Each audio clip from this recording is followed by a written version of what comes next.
Hi, this is Phil Taylor, PPC strategist, and in this video we're going to go through a simple and powerful but definitely underused tool in Google Ads, and it is called Ad Variations. Ad Variations lets you do rigorous ad text tests that can span multiple ad groups and multiple campaigns without having to create any new ads or commit to any actual changes, and without having to risk a large number of impressions to go through the testing process, because as with any good testing tool, you can just choose to put a certain percentage of traffic through the test, while the rest of it just carries on using your original variations as normal. So how do you do it? Well, you get into Ad Variations from Drafts and Experiments, which is on the bottom left of the nav.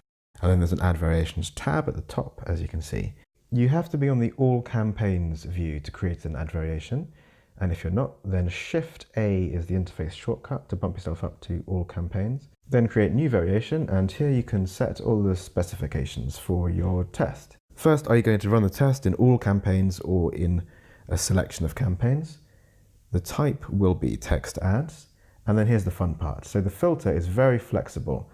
And you use that, of course, to select which ads you're going to test. And you will find that there's a way to grab exactly the selection you want, especially as you can combine the criteria. So, for example, the H1 contains this string, but the description line 2 doesn't contain this, or the URL doesn't contain this. So you can combine those criteria. And next, you set the change that you want to apply to the ads to create your variations. And you do that with a find and replace function. You might well find that the find part you use here is the same as your filter criteria as it is here. And if so, then if you've copied it above, you can just paste it in here. This test was to replace in headline 1, book an MOT for £29 with £29 MOT. The original headline here actually works very well and has already been through a load of testing. So basically we're now looking for surprising results in order to better it. So if the original headline looks like the better one to you, it does to me as well, but it's only going to be beaten by a surprise winner at this point. So the remaining settings to choose are the variation name, the start and end date of the test, and the experiment split, which is the percentage of your budget that will be assigned to your variation. And this is one of the big benefits of using variations. If you don't want to risk a dip in performance from trying out new ads, and allow the majority of traffic just to flow through your original ads as normal, but still have a rigorous test in place. And that's all there is to creating a variation. Once you click that blue button, the experiment is ready to start. So fast forward 2 weeks, and when you go into Ad Variations, this is what you'll see now. A summary of results next to each variation that's in place. And you can add and remove columns to this view, so you can compare whatever metrics you want to. And they show up like this. The first number that you see being the data for the variation itself, and that percentage is the difference from the original. If there's a blue star like there is here, then it's a statistically significant result. So there is sufficient data for a high confidence conclusion.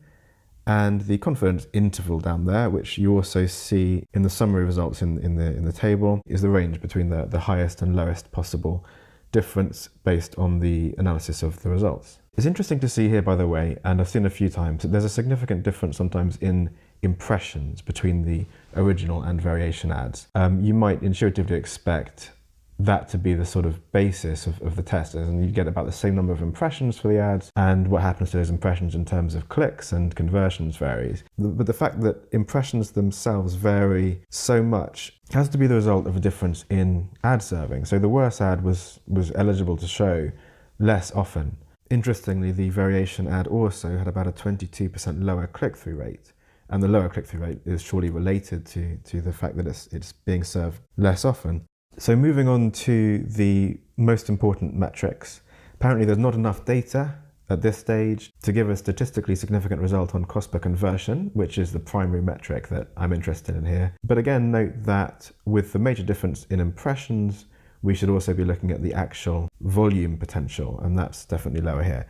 So I'm happy with the results that we have, the much lower click-through rate, the lower impressions as well, and the first results that are in for conversions. To jump the data here, and I'm going to pause the variation based on that. Now you can click into the ad variation test for more detail, and you can see the summary data above, the same data that you had in the table. And also below it, you can see all of the data for the variation versus the original at an ad by ad level. And here you can pause the variation test, and of course your ads just go back to normal.